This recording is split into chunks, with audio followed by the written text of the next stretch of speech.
day one of the rest of your life. This is Tracy from Esther 414 Ministries.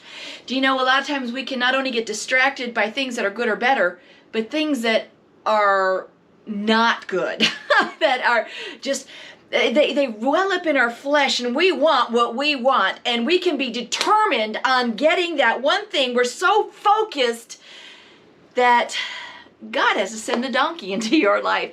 There's a story I'm going to read to you here, and it's just a part of a story, and I'll expound a little bit more on it after I read it. We're going to be in Numbers chapter 22, and I'm going to start in verse 29. It reads like this. Balaam answered the donkey, "You have made a fool of me. I had a sword in my hand, I would kill you right now." But the donkey said to Balaam, "Am I not the donkey you have ridden all your life until today? Have I ever treated you this way before?" "No," replied Balaam. First of all, it sounds like a very bizarre story. This is a prophet named Balaam, and he is now engaged in a conversation with his donkey. Yes, a real animal, a donkey, not like someone dressed up like a donkey, a real animal. And he's so livid, he's so blinded, he's so seeing red right now because he's so angry. It doesn't even dawn on him that he is talking to a donkey, and the donkey is talking back to him. When I first read this story, I was like, this is a donkey and you're holding a conversation with him. Don't you see that? Like, maybe it's from God, like maybe it's a miracle or something. But no, he doesn't, okay? And let me tell you what's so funny. It starts out within that verse. Let me read it to you real quick that caught my attention here. It says, "You have made a fool of me." Hello. You're holding a conversation with the donkey and you're calling the donkey a fool? Let me stop and think about that one for a minute. There are things in our lives that we just get so bent on doing that, we can't see anything. We are just so tunnel visioned, and we are like, I want to do this, I'm going to do this, and it's maybe not the right thing to do. God will send one thing after another thing into our life, and he'll be waving flags, sometimes in miraculous ways, like with this donkey, trying to get your attention. Hey, buddy, this is the wrong direction. I don't want you doing this. But you don't see it. And I know I've done that in my own life. Let me explain what happened here. The donkey he was going along this path with his owner, with Balaam riding him, and this path had like a wall on one side, which was like stone, okay, like he was going through a canyon or something, and then there was maybe a vineyard or brush or something on the other side, and this donkey keeps going off the path right along the edge of this and just banging Balaam up against the stone wall or these thickets on the other side, and he's just beating this donkey like, "What are you doing, you idiot? Get over here." And then finally he just sits down after doing this. This is the third time he did it, and probably just about sat on Balaam's feet, so it was very heavy. So he's really angry now, and he's just not understanding why this donkey is doing this.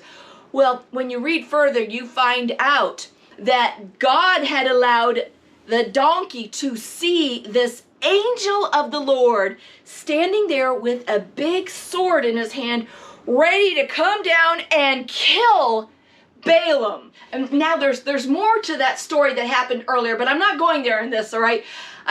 My point is this, that there are things that we think we want to do, and a lot of times we're motivated for the absolute wrong reasons. Balaam here was motivated by money. He was going to get an awful lot of money if he went to this one person, this king, to curse Israel of all people, okay? So, but anyways, let's not go there. But it was an obvious thing that Balaam was doing that he should not have been doing. And sometimes in our own lives, we try to justify something because maybe there's a dollar amount involved, or maybe there's a promotion involved, and we just know deep inside, this is not the right thing to do. But I can make an awful lot of money, so I'm sure there's a way to justify this one, Lord, right? But God will sometimes allow us to move forward in things. He puts up those roadblocks. but he's not going to make them like there's a big cannon in the way yet. He's like, all right, but there's going to be consequences to this.